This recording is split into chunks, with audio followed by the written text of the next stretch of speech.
Salve, pessoal, tudo certo? Vocês viram que tem uma vinhetinha nova aí, né? Os que já são inscritos no canal já viram que tem uma novidade. A ideia é essa, é um novo quadro do canal, onde nós vamos analisar a conjuntura, pegar as questões da última semana e fazer um balanço aí para a gente analisar, para nos manter informados. Esse é um dos objetivos do canal, né? Formação e informação política.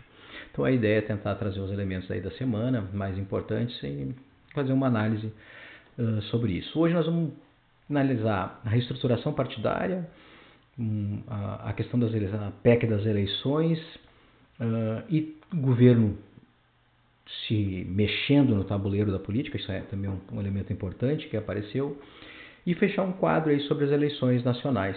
Na reestruturação, gente, partidária, esse processo está acontecendo e não é de agora. Em 2015 tínhamos 35 legendas partidárias registradas. Hoje não. Com essas configurações, vamos ficar em 24. Então veja que isso já é uma diminuição considerável. Dentro desse processo de reconfiguração, o que eu incluo? Eu incluo fusões e federações. Não é a mesma coisa, mas o efeito prático é o mesmo. A fusão é dois ou mais se tornando um, extinguindo os outros, e a federação é uma unificação por um tempo específico, sem desfazer as legendas, mas com estatuto para gerir aquelas legendas naquele período, e isso depois pode se manter ou não. Mas na prática, no Congresso, a forma como as bancadas vão ser divididas, os espaços internos, tudo tem a ver com essas formas. Ou desse novo partido, né? Quantos deputados ele tem, ele vai ter o espaço na casa e a partir, quem está em federação vai ter esse espaço a partir da federação. A União Brasil fez e os progressistas fizeram uma grande unificação aí, uma fusão forte que geraram maior estrutura partidária do Congresso. Maior número de deputados, inclusive maior número de prefeitos. Deputados e senadores e também de prefeitos. Então isso dá uma musculatura muito grande para eles, porque o outro aspecto, o outro desdobramento é que eles vão ter muito mais recurso para as eleições. Por isso que digo que na prática é o mesmo efeito, seja por espaços internos, seja para a questão de distribuição de renda. As outras federações que nós temos é o do PT, PCdoB e PV, PSOL e Rede. São essas... essa reestruturação, inclusive, na minha opinião, tende a ficar se consolidar muito mais ainda a partir das eleições de 26. Talvez até com desdobramentos na esquerda. Então vamos ver como é que isso vai ficar, isso é um ponto a ser analisado.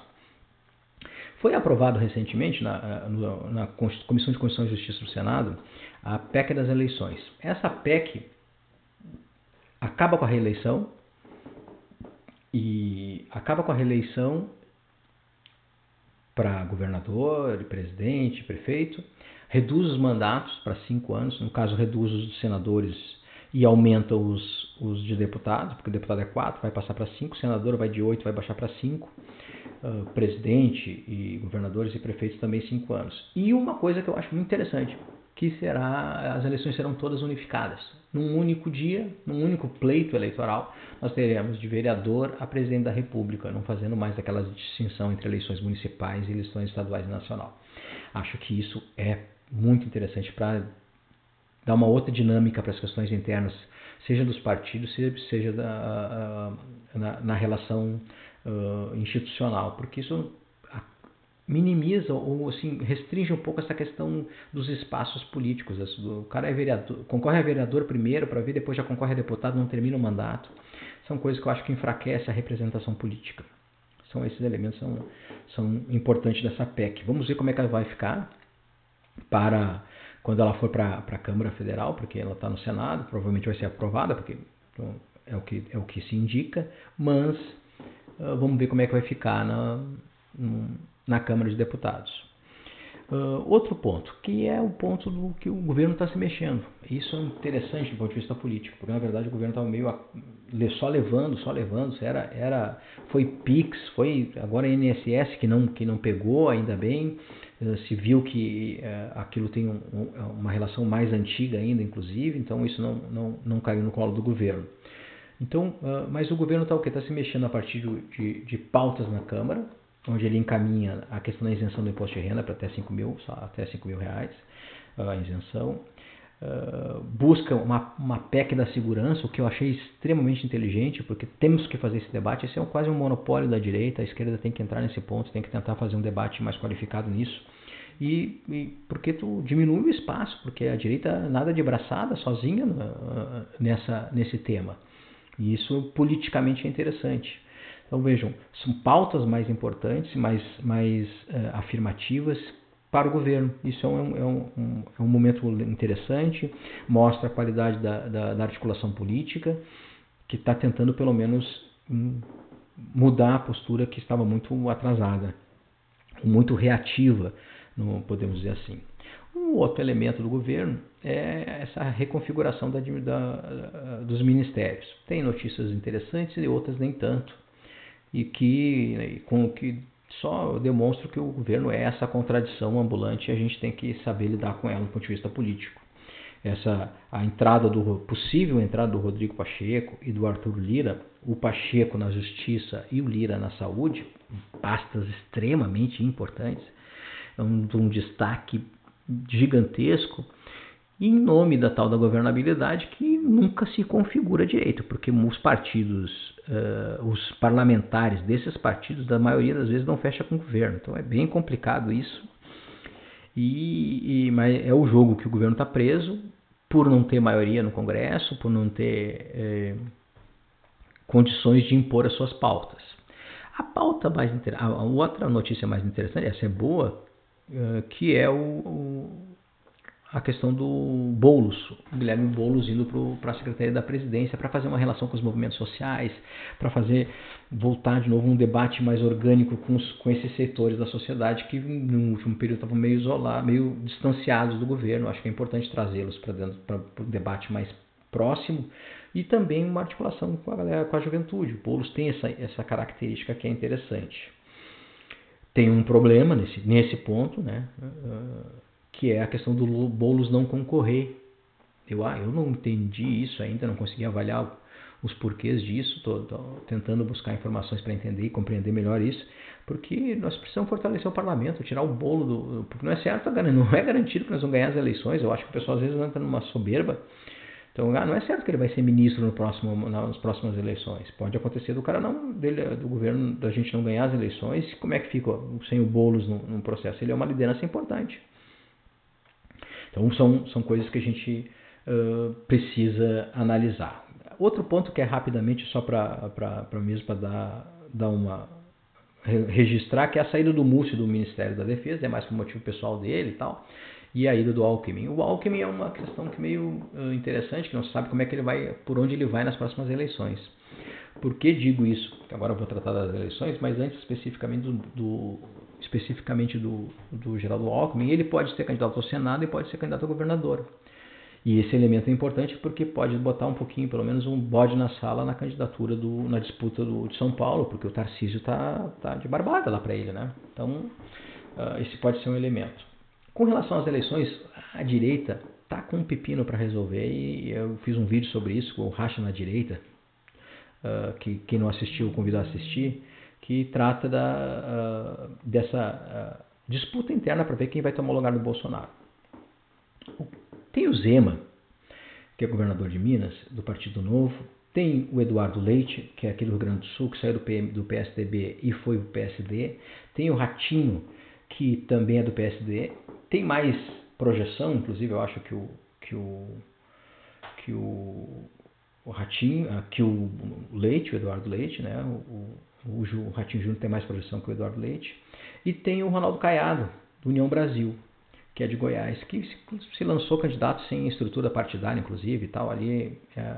Eu trato esses três, o Zema, o Leite, o Ratinho e mais o Caiado, de uma forma mais conjunta, mas é difícil que essas candidaturas se consolidem, porque eles não têm a projeção que poderiam ter, não estão no PL, que é hoje o principal partido. E o PSD, por exemplo, tem historicamente problemas de assumir uma candidatura, um voo solo, porque eles preferem ficar sempre se garantindo no poder, sempre se garantindo nos espaços. Então isso fica difícil para ver qual o caminho do PSD vai tomar.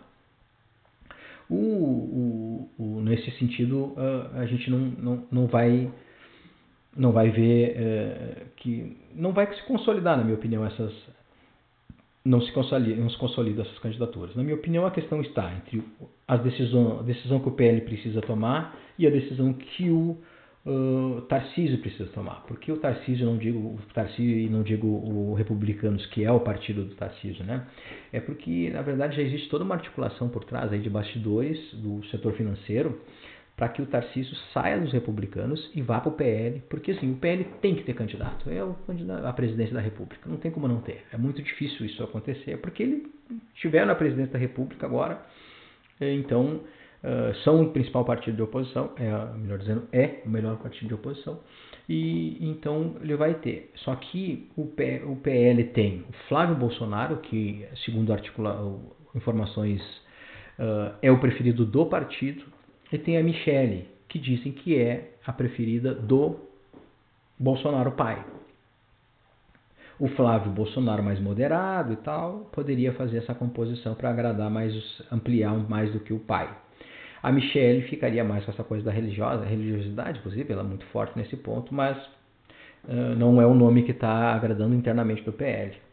Então, aí, dependendo de que o Tarcísio vai fazer, e esse é um ponto, na minha opinião, mais importante, porque ele é o principal nome, é o mais consolidado hoje, com mais possibilidade de crescimento. Eu fiz um vídeo aqui analisando a questão das pesquisas e tal, e ali ficou claro que ele tem um potencial gigantesco, porque é desconhecido e pode ampliar mais a possibilidade de crescimento. Então,